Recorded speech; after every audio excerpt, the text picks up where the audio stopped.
Now, another option when you're making selections here inside Photoshop Elements is rather than making shapes based on selection, you can freehand your selections, and you can do so by using the group of lasso tools here found inside the toolbox. So we have the lasso tool, the magnetic lasso tool, and also the polygonal lasso tool. Let me quickly show you each. I'm going to start with the regular old lasso tool. And all this guy does is he allows us to freehand out a selection. Let's say, for example, I wanted to select this toy red truck here. All I would do is just gradually drag out a selection all the way around the outside of the toy truck. And I'm not so good drawing with a mouse, sort of in this fashion, but I'm doing an okay job, I guess, but not the greatest job in the world. You can see I keep making mistakes here, but that's the idea anyways, that you can freehand out a selection. Now I'm going to kind of give up on this and just kind of loop back around to my starting point and then let go of my mouse, and that sort of finishes the selection there anyway. Now let me show you something real quick, just while it comes to mind. There's a neat little trick that you can use with all of your selection tools.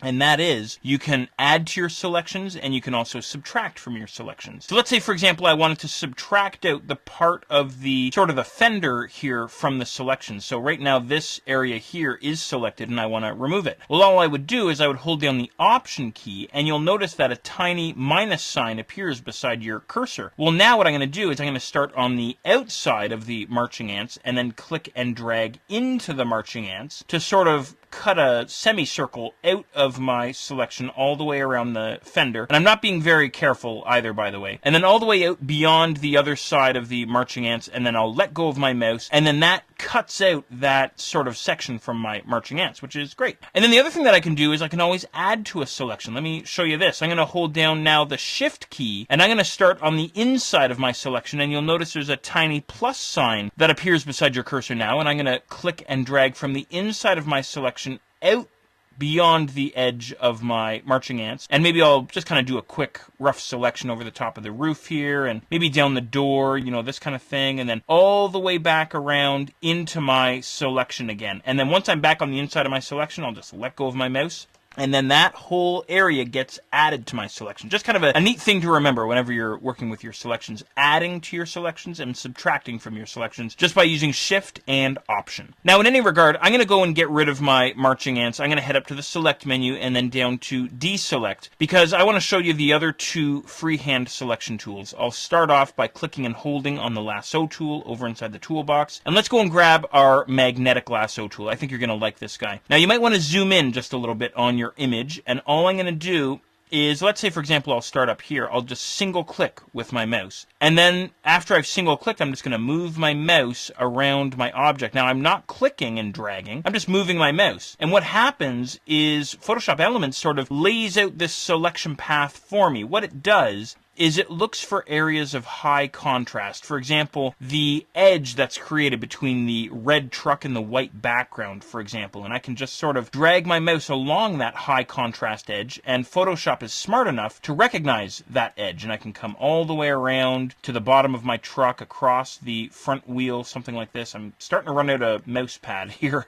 as I work my way around. But anyway, I think you get the idea. And it's definitely a very cool way to go about selecting objects here inside Photoshop. Maybe what I'll do is I'll just kind of cut around the bottom of the truck here, something like this. And then if you want to finish, keep going around your truck, or what I'm going to do is I'm just going to double click, and that will finish my selection. I'll just zoom out and I'll show you what I have here, something like that, right? So very cool stuff, and you can definitely mess around with that a little bit more on your own when you have more time. Okay, I'm going to deselect once again. Now, what I'm going to do this time to get rid of my marching ants is I'm going to use a keyboard shortcut. Try hitting Command D on your keyboard, and that will get rid of your marching ants. Now what I'll do is I'll go and grab my polygonal lasso tool, and this guy's kind of cool. What he'll do is he'll make straight edge selections. Maybe what I'll do is I'll try and select my yellow Hummer here, because he's got a lot of straight lines on him, and I'll start in the back corner here, and I'll just single click and then drag out this sort of straight line here, and then all you do is you would just single click whenever you want that selection line to change direction, something like this. And by the way, I can sort of